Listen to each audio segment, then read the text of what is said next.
آج کی ویڈیو میں ہم آپ کو رسول اللہ صلی اللہ علیہ وآلہ وسلم کی 10 عادات مبارکہ اور ماڈرن سائنسی تحقیق کے موازنہ کر کے بتائیں گے آپ صلی اللہ علیہ وآلہ وسلم پوری حیات طیبہ بیمار نہ ہوئے، اس کی کیا وجہ ہے۔ نمبر 1، صبح جلدی اٹھنا۔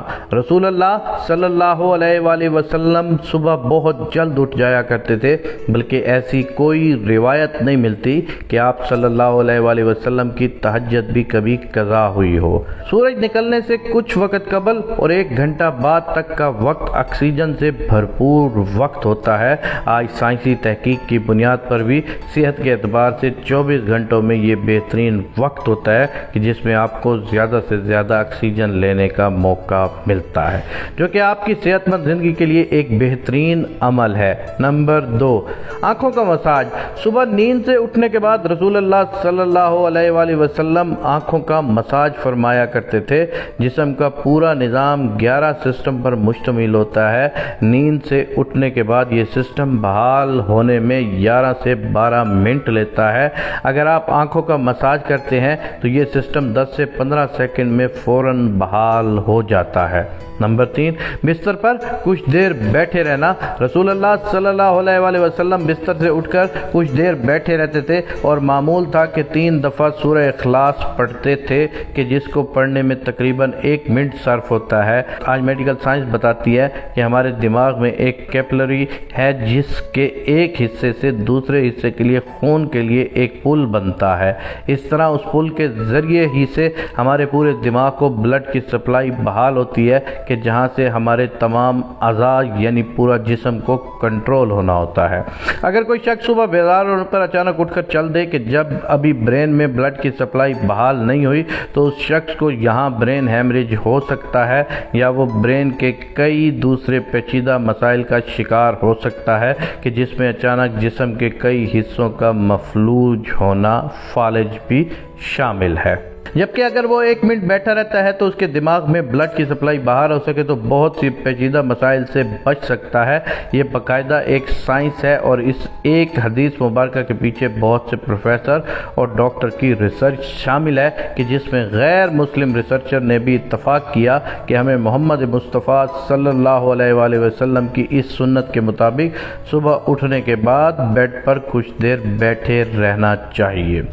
اس کا فائدہ یہ ہے کہ دماغ پوری طرح سے ایکٹیو ہو کر ہمارے جسم کی بھرپور رہنمائی کے قابل ہو جاتا ہے۔ یہ سنت مبارکہ جہاں بہت بڑا اجر و ثواب ہے، وہاں صحت کا بہت بڑا راز بھی ہے۔ نمبر 4، قیلولہ کرنا۔ آپ صلی اللہ علیہ وآلہ وسلم کی عادت مبارکہ تھی کہ دوپہر کے کھانے کے بعد 1 گھڑی کے لیے 20 سے 25 منٹ آپ تقریباً لیٹ جایا کرتے تھے۔ اس کا فائدہ یہ ہے کہ تقریباً 68% افراد میں جب وہ لنچ کرتے ہیں تو ان کا معدہ تھوڑی مقدار میں الکحل سے ملتا جلتا مادہ پیدا کرتا ہے۔ ایسے میں انسان اگر چل پھر رہا ہو تو وہ چکرا کر گر سکتا ہے، یا اس پر خمار کی سی کیفیت طاری ہو سکتی ہے۔ یہی سبب ہے کہ آپ ہمیشہ دوپہر کے کھانے کے بعد اپنے آپ کو تھوڑا سا بوجھل سا محسوس کرتے تھے۔ اگر ہم کچھ دیر لیٹ جائیں تو الکحل سے پیدا ہونے والے خمار کا ذہن پر زیادہ دباؤ نہیں آئے گا، اور باڈی فنکشنز کے لیے زیادہ فعال رہے گا، اور ہم کسی بھی طرح کے حادثے سے بچ سکیں گے۔ اس کے علاوہ بھی اس سنت مبارکہ پر عمل نہ کرنے کی صورت میں بہت سے صحت کے مسائل کا خطرہ رہتا ہے۔ چونکہ یہ بات آج تحقیقات سے ثابت شدہ ہے، اس لیے دنیا بھر کے ممالک میں بیشتر 1 سے 2 یا 3 بجے تک دوپہر کا وقفہ کیا جاتا ہے تاکہ لوگ لنچ کے بعد کچھ قیلولہ کر سکیں۔ آج پورا یورپ رسول اللہ صلی اللہ علیہ وآلہ وسلم کی سنت کو عملاً اپنائے ہوئے ہے، اور پورے یورپ میں دوپہر 1 سے 3 بجے تک کا وقفہ ہوتا ہے۔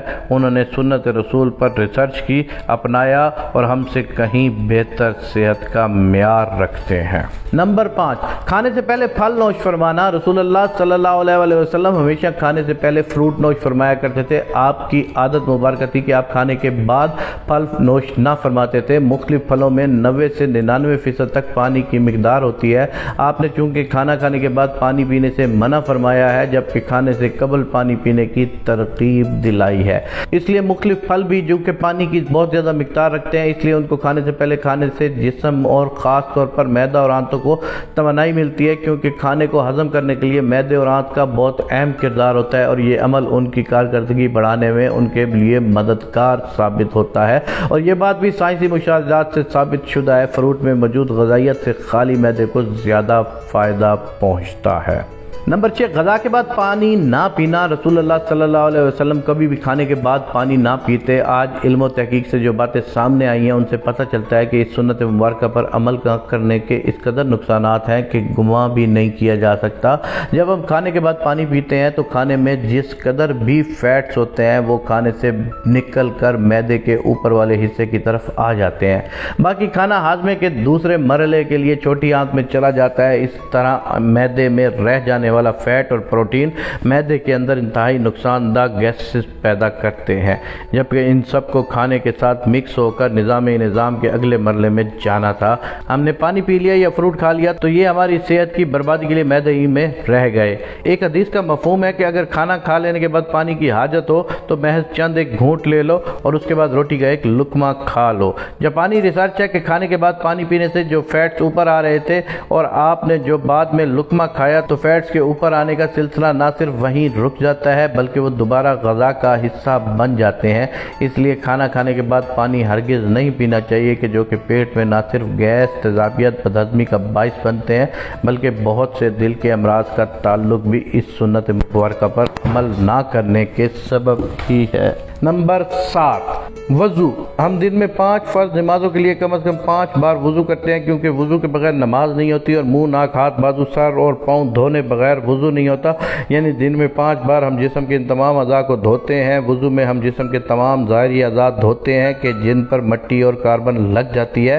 آج سائنسی مشاہدات سے یہ بات ثابت کرتے ہیں کہ جسم کے جن اعضاء پر مٹی یا کاربن لگ جاتی ہے تو اگر ان کو صاف نہ کیا جائے اور جسم کے اس حصے پر زیادہ دیر لگے رہیں تو اعضاء اور اس کے دماغ کا کنیکشن کمزور ہو جاتا ہے، یعنی جسم کا اعصابی نظام کمزور ہو جاتا ہے، کیونکہ وہ مسلسل دماغ کو یہ پیغام بھیج رہے ہوتے ہیں کہ جسم پر کوئی چیز آ گئی ہے اور اس کی صفائی کا اہتمام کیا جائے۔ اگر ایک شخص صبح منہ دھوتا ہے اور اس کے بعد شام میں آ کر دھوتا ہے تو اس کے اعضاء اور دماغ کا تعلق کمزور پڑ جاتا ہے کہ جس سے بعد میں وہ بہت سے اعصابی مسائل کا شکار ہو جاتا ہے۔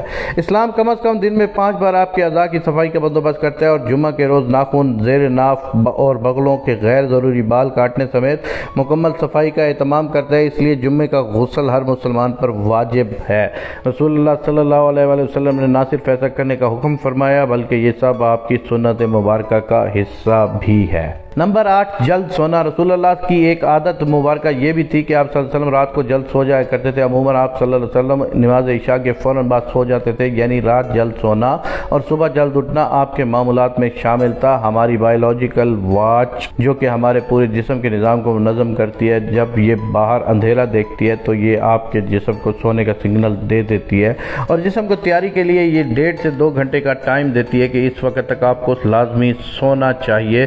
نوٹ کیجئے گا کہ نماز مغرب اور عشاء میں بھی تقریباً اتنا ہی دورانیہ ہوتا ہے۔ اس کا فائدہ یہ ہوتا ہے کہ آپ کے جسم کے اندر بایولوجیکل واچ کے تحت ایک ڈاکٹر جاگ جاتا ہے جو آپ کے پورے جسم کی مینٹیننس کرتا ہے۔ آپ کہیں زخم آ گیا وہ آپ کو ریپیئر کرے گا، اگر جگر یا کسی اور اعضاء میں کچھ مشکل ہے تو اس پر کام کرے گا، بلکہ سونے کے بعد سب سے پہلے جگر پر ہی کام ہوتا ہے۔ اور جو جگر کے مریض ہیں ان کے لیے یہ رائے بھی ہے کہ جہاں وہ اپنا علاج کر رہے ہیں وہ اپنی جگہ لیکن اپنی نیند کے نظام کو بہتر کر کے اپنے جسم کے ڈاکٹر کو علاج کا موقع دیجیے اور پھر اس کے ثمرات دیکھیے۔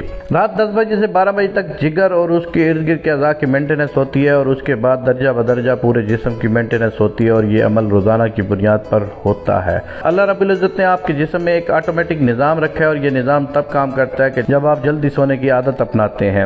عہد جہالت میں عربوں میں ایک رواج تھا کہ رات کے کھانے کے بعد ان کے ہاں شعر و شاعری اور دیو مالائی کہانیوں کی محفلیں ہوتی تھی جو رات کا 2 بجے تک چلتی رہتی تھی، اور اسی ماحول میں رسول اللہ صلی اللہ علیہ وسلم کا رات جلدی سونا بھی ان کے نزدیک ایک قابل اعتراض عمل تھا۔